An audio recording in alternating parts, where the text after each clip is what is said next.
আসসালামু আলাইকুম। সবাইকে চড়ুই ভাতি চ্যানেলের পক্ষ থেকে শুভেচ্ছা। কেমন আছেন সবাই? আজকে আমাদের রেসিপি সিঙ্গারা ও চাটনি। আমরা প্রথমে সিঙ্গারা তৈরি করব। এর জন্য একটি বলে প্রথমে ময়দা নেব, তার মধ্যে দিয়ে দেব কালো জিরা ও পরিমাণ মতো লবণ। এরপর সুন্দরভাবে মাখিয়ে নেব। অল্প পরিমাণে তেল দিয়ে আবারও ভালো করে মাখিয়ে নিতে হবে।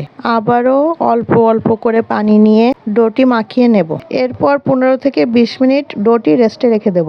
এবার সিঙ্গারা তৈরির পুরটি তৈরি করে নিতে হবে। এর জন্য প্রথমে একটি কড়াইয়ে পরিমাণ মতো তেল দিয়ে দেব। তেল গরম হয়ে গেলে দিয়ে দেব তেজপাতা ও পাঁচফোড়ন। পাঁচফোড়ন একটু লাল লাল হয়ে গেলে দিয়ে দেব পেঁয়াজ ও কাঁচামরিচ। পেঁয়াজ একটু লাল হয়ে গেলে দিয়ে দেব লবণ, হলুদ, গরম মশলার গুঁড়া, আদা বাটা, জিরে বাটা, রসুন বাটা, শুকনো মরিচ বাটা, ধনিয়া বাটা ও একটু পানি দিয়ে ভালো করে নাড়াচাড়া করে নেব।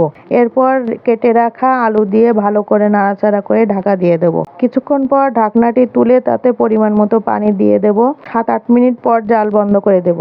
এবার ডো থেকে ছোট ছোট করে লেচি কেটে নেব এবং সেগুলো একটু লম্বা করে বেলে মাঝখান থেকে কেটে নেব। এবার পানির সাহায্যে একটির সাথে আরেকটি জোড়া লাগিয়ে নেব। সিঙ্গারা তৈরি করে নেব এবং তার মধ্যে তৈরি করা পুর দিয়ে দেব।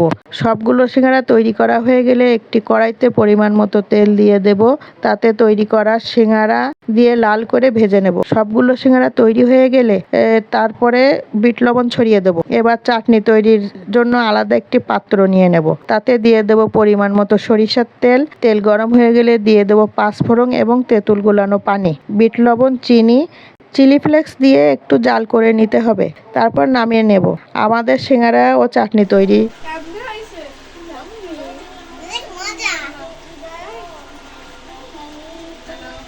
এতক্ষণ ধরে আমাদের ভিডিওটি দেখার জন্য অসংখ্য ধন্যবাদ। আপনারা যারা ফেসবুকে আমাদের ভিডিও দেখছেন তাদেরকে অনুরোধ করে বলছি, ইউটিউবেও একটি চ্যানেল আছে আমাদের, সেটি সাবস্ক্রাইব করে আমাদের পাশে থাকবেন। ভিডিওটি ভালো লাগলে সবাই লাইক, কমেন্ট ও শেয়ার করবেন। আপনাদের একটা লাইকে আমি আরও ভিডিও বানানোর অনুপ্রেরণা পাই। সবাই ভালো থাকবেন। আল্লাহ হাফেজ।